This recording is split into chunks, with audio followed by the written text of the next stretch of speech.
Hello, welcome to Everything for Pharmacy. In this lecture, we are going to continue with dyes, that is the part of the disinfectant.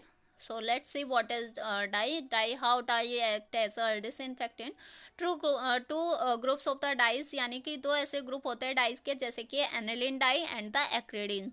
जो aniline और dyes and acridines हैं has been extensively use in as a skin and wound antiseptics. जो skin और wound antiseptics में use किया जाता है. Both these groups are bacteriostatic. ये बैक्टीरियोस्टेटिक इन होते हैं in high dilution but have low bactericidal activity, यानी कि डाइल्यूशन करने पे ये बैक्टीरियोस्टेटिक प्रॉपर्टी रखते हैं, यानी कि बैक्टीरिया के ग्रोथ को रोकते हैं. लेकिन जो इनकी बैक्टीरिसाइडल एक्टिविटी होती है वो बहुत ही कम होती है, मतलब माइक्रोब्स को किल नहीं कर सकते, केवल उनकी ग्रोथ को रोक सकते हैं. एनिलिन डाइज क्या है? ये इंक्लूड द मेलाचाइड ग्रीन, जैसे कि एनिलीन डाइज में हमारे malachite green, brilliant green, crystal violet, these are the example of the aniline dyes. Okay, they are used on the skin. ये स्किन पे यूज किए जाते हैं. और mucous membrane as a antiseptics, और म्यूकस मेम्ब्रेन पे भी यूज किए जाते हैं as a antiseptics. And has been also use for some fungal infection like oral thrush. और मतलब कि कुछ फंगल इन्फेक्शंस में भी यूज कर सकते हैं, जैसे कि माउथ के क्लीनिंग के लिए. ओके,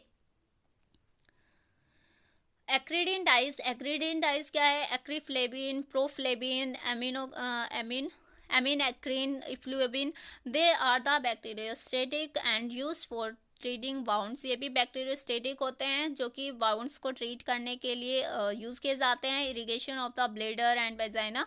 अगर मतलब कि हमारे ब्लेडर और वेजाइना में अगर इरिटेशन होती है, इरिगेशन होती है, तो क्या होता है, उस कंडीशन में भी हम इसे यूज़ करते हैं. ओके, नेक्स्ट है हमारा बोरिक एसिड. बोरिक एसिड भी एज अ डिसइंफेक्टेंट वर्क करता है, जैसे कि हमारे आइज़ के लिए यूज़फुल होता है.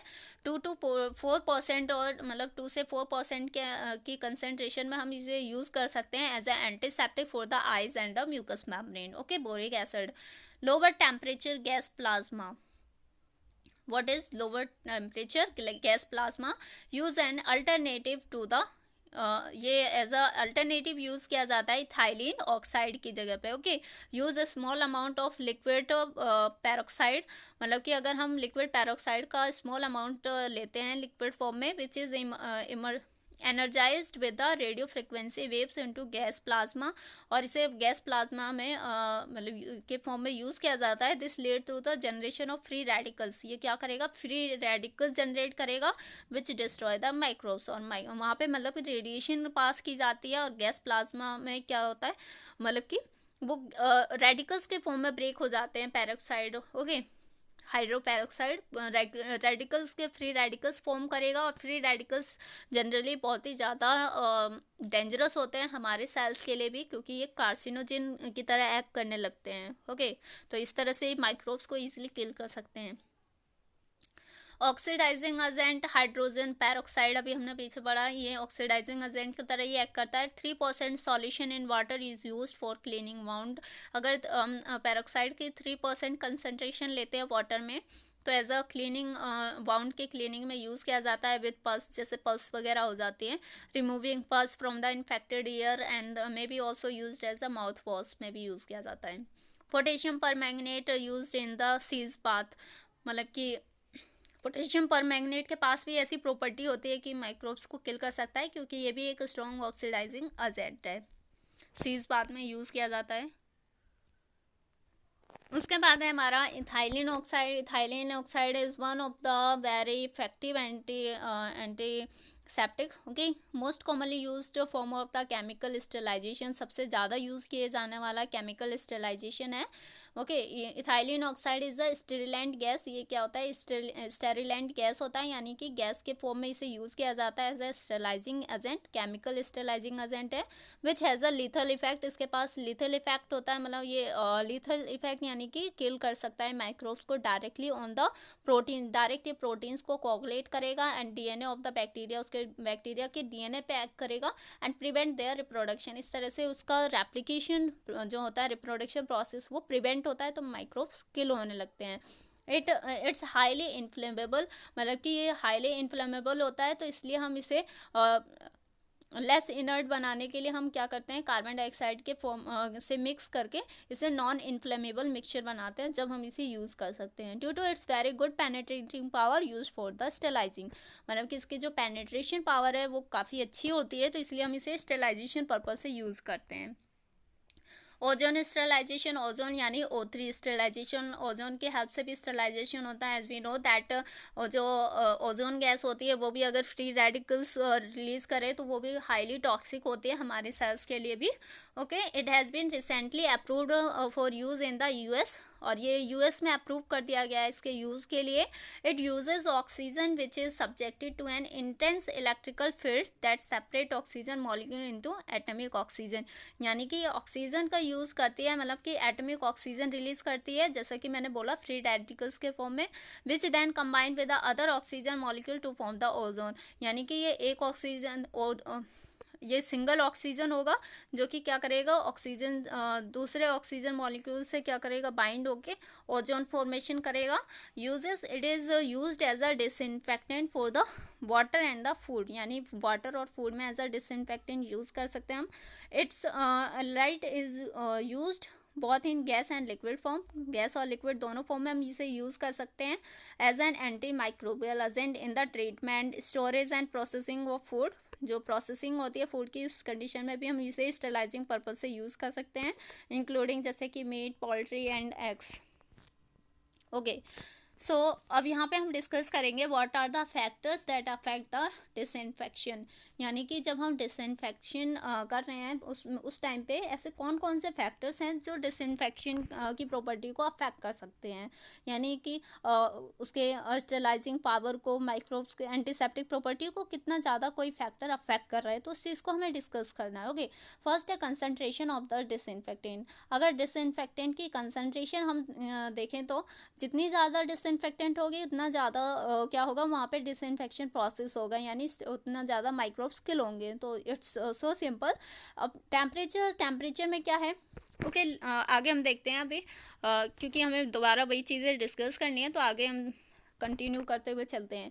सो फर्स्ट है हमारा कंसंट्रेशन ऑफ द डिसइंफेक्टेंट। जैसा कि मैंने बोला, the lethal effect of bacterial population is increase by increasing the concentration of the disinfectant, यानी कि जो लीथल इफेक्ट है बैक्टीरियल पॉपुलेशन में, यानी कि किलिंग इफेक्ट जो है वो इंक्रीज होगा जब हम डिसइंफेक्टेंट की कंसंट्रेशन भी बढ़ा देंगे। Okay, however the effectiveness is generally related to the concentration exponentially not linearly, लेकिन फिर भी हम ये नहीं कह सकते कि जो ग्राफ जाएगा वो लीनियरली जाएगा। ओके, क्योंकि इसका जो ग्राफ जाता है वो एक्सपोनेंशियल जाता है।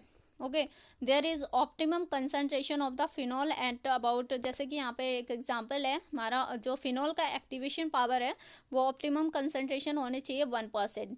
बियॉन्ड दिस कंसंट्रेशन, अब फिनॉल के अगर हम इससे ज़्यादा कंसंट्रेशन कर दें तो जो इफेक्टिवनेस है डिसइंफेक्शन की वो कम होती चली जाएगी। तो इसलिए हम इसे लीनियरली नहीं बोल सकते कि हम कंसंट्रेशन बढ़ाते जाएंगे तो डिसइंफेक्शन भी बढ़ता जाएगा, नहीं, हम ऐसा नहीं बोल सकते, हम इसे एक्सपोनेंशियल बोल सकते हैं। Okay, exponential, as we know what the exponential graph, exponential like that, मतलब कि स्टार्ट हुआ पहले बढ़ेगा, कई बार ऐसा होगा कांस्टेंट भी जा सकता है, कई बार होगा डिक्रीज भी होने लगेगी प्रॉपर्टी, जैसा कि अभी हमने फिनॉल में देखा, जब हम कंसंट्रेशन बढ़ा रहे हैं तो फिर क्या हो रहा है, जो उसकी प्रॉपर्टी है वो कम होती चली जाएगी। तो उस कंडीशन में हम ये नहीं कह सकते कि लीनियर ग्राफ जाएगा, this is a linear graph और दिस इज अ एक्सपोनेंशियल।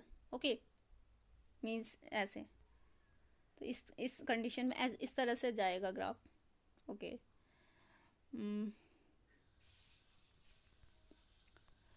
उसके बाद है temperature, the second condition, the second factor that, हमारा जो टेम्परेचर है ये भी हमारे डिसइंफेक्शन की प्रॉपर्टी को अफेक्ट करता है। The lethal effect on bacterial population can be increase by the increasing temperature. As we know that जब हम टेम्परेचर बढ़ाते हैं तो माइक्रोब्स जो होते हैं वो किल होने लगते हैं, तो उस कंडीशन में अगर हम टेम्परेचर बढ़ा रहे हैं तो डिसइंफेक्टेंट को हेल्प मिलेगी, उसका वर्क जो होगा वो ईजी हो जाएगा। कुछ माइक्रोब्स तो टेम्परेचर बढ़ने की वजह से किल होने लगेंगे, वीक होने लगेंगे, और उसके बाद हम अगर उसमें डिसइंफेक्टेंट ऐड करेंगे तो वो इजीली किल हो जाएंगे। The effect of the temperature on the bactericidal activity may be expressed quantitatively by means of a temperature coefficient, यानी कि बैक्टीरियासाइडल इफेक्ट जो एक्टिविटी हम उसे टेम्परेचर कॉफिशिएंट के फॉर्म में एक्सप्रेस कर सकते हैं। उसके बाद है time of contact. Third factor है हमारा टाइम ऑफ कांटेक्ट, यानी कि हमने जो डिसइंफेक्टेंट ऐड किया है किसी भी पर्टिकुलर एरिया पे यूज़ किया है, अप्लाई किया है, तो उसका टाइम ऑफ कांटेक्ट कितना है, कितने टाइम के लिए वो डिसइंफेक्टेंट उस एरिया पे रिटेन है, वहाँ पे मतलब कि स्टोर है।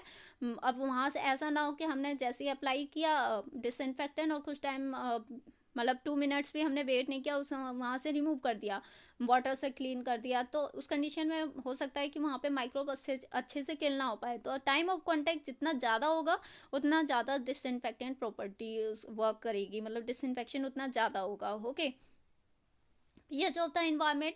अब इन्वायरमेंट का पीएच क्या है? ए change of the pH during the disinfection process can affect the rate of growth of the inoculum, यानी कि ऐसा होता है जब पीएच भी अफेक्ट करता है माइक्रोब्स की ग्रोथ के लिए। जनरली जितने भी माइक्रोब्स होते हैं वो ऑप्टिमम पीएच होता है उनका ग्रोथ के लिए 6 to 8 ऑप्टिमल ग्रोथ।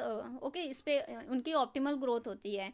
लेकिन जैसे ही हम इससे नीचे या ऊपर इस पीएच से बिलो या फिर अबव जाते हैं तो उस कंडीशन में माइक्रोब्स की जो ग्रोथ होती है वो डिक्लाइन करने लगती है।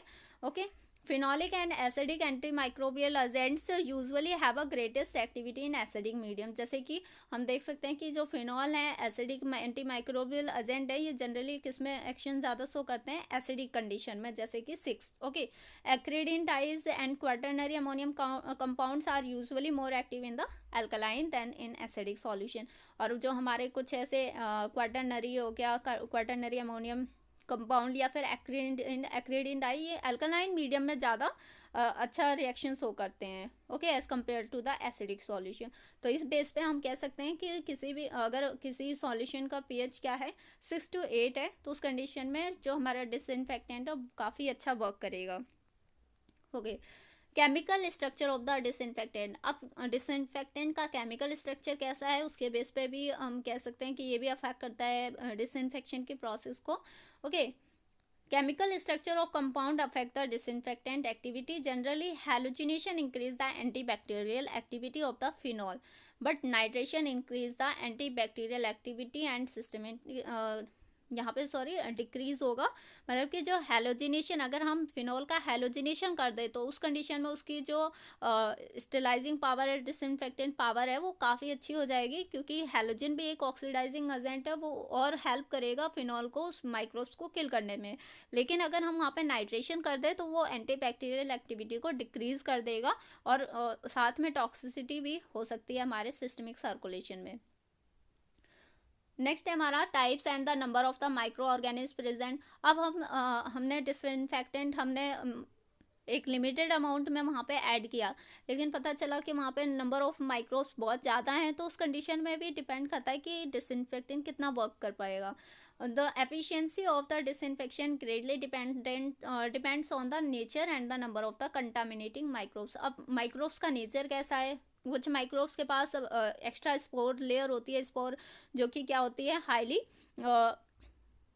रेजिस्ट करती है किसी भी एंटी माइक्रोबियल प्रॉपर्टी को, एंटी माइक्रोबियल केमिकल्स को। तो उस कंडीशन में हमने किस तरह का डिसइंफेक्टेंट यूज़ किया है और किस तरह के वहाँ पे माइक्रोब्स हैं, कितने ज़्यादा हैं कितने कम हैं, तो उस पर भी डिपेंड करता है कि डिसइंफेक्शन कितना अच्छा होगा कितना बुरा होगा। Okay, specially on the presence absence of the, जैसे कि यहाँ पे बोला गया है अगर बैक्टीरियल स्पोर्स वाले बैक्टीरिया हैं तो फिर वहाँ पे हमें और भी ज़्यादा अच्छे डिसइंफेक्टेंट की ज़रूरत पड़ेगी। It can be seen that most vegetative bacteria are rapidly killed by the most chemical disinfectant. अगर कोई बैक्टीरिया ग्रोइंग लेवल में, मतलब ग्रोइंग उसमें है, टाइमिंग में है, तो फिर उस कंडीशन में हम इजीली बैक्टीरिया को किल कर देंगे। लेकिन after growing, after production, germination, उन्होंने एक लेयर डेवलप कर ली है जिसे स्पोर्स बोलते हैं, बैक्टीरियल स्पोर, तो उस कंडीशन में डिफ़िकल्ट होगा उन्हें डिस्ट्रॉय करना, जैसे कि एल्डिहाइड आर स्पोरिसाइडल। तो उसके लिए हमें डिफरेंट और भी अदर हाईली एफिशिएंट हमें डिसइंफेक्टेंट यूज़ करना पड़ेगा, जैसे कि एल्डिहाइड।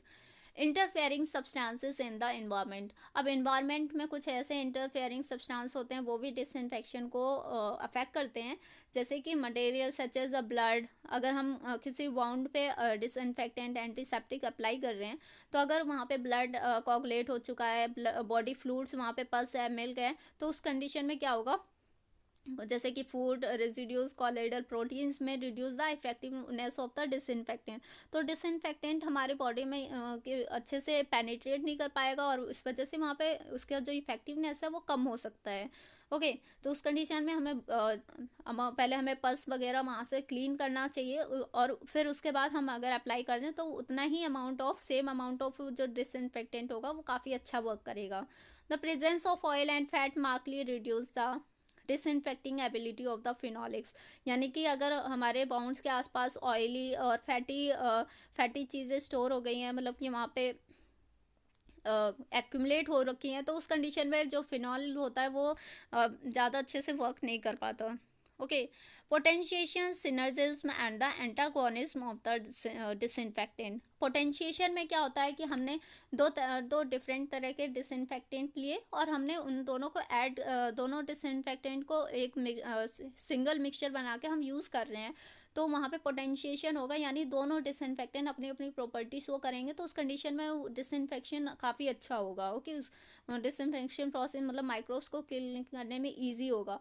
लेकिन अब वैसे ही हमारा सिनर्जिज्म, पोटेंशिएशन में हम क्या करते हैं, दो केमिकल को जब ऐड करते हैं, दो डिसइंफेक्टेंट को, तो वो अपनी अपनी प्रॉपर्टी दिखाते हैं।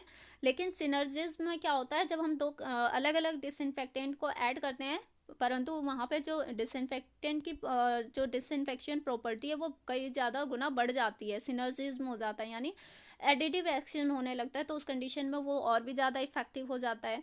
उसके बाद हमारे एंटागोनी यानी दो डिसइंफेक्टेंट अगर हमने ऐड कर दिया, कई बार ऐसा होगा कि दोनों अपोजिट एक्शन शो करेंगे, तो वहाँ पे किसी भी तरह का डिसइंफेक्शन नहीं होगा। ओके, तो वहाँ पे एक्टिविटी डिक्रीज होने के चांसेस होते हैं एंटागोनिज्म में। लेकिन पोटेंशिएशन सिनर्जिस्टिक इफेक्ट में क्या होता है, अच्छा इफेक्ट शो करता है डिसइंफेक्टेंट।